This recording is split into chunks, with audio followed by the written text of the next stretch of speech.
చివరకు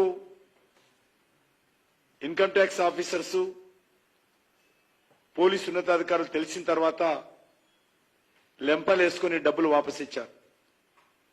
కాబట్టి ఈ రకంగా ఒకటి కాదు, మా పార్టీ పట్లనే ఇంత జరిగితే సామాన్య ప్రజల పట్ల ఏ విధంగా జరిగిందో మీడియాకు తెలియజేయకుండా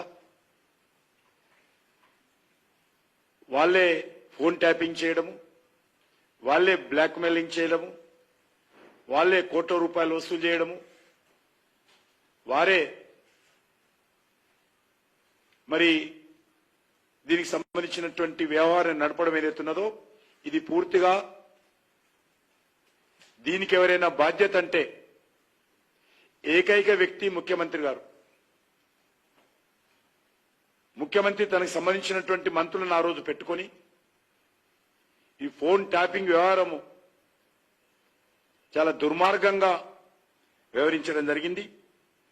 దీనిపైన ఉన్నత స్థాయి దర్యాప్తు జరపాలి, న్యాయ విచారణ జరపాలని నేను ఈ సందర్భంగా డిమాండ్ చేస్తా ఉన్నాను.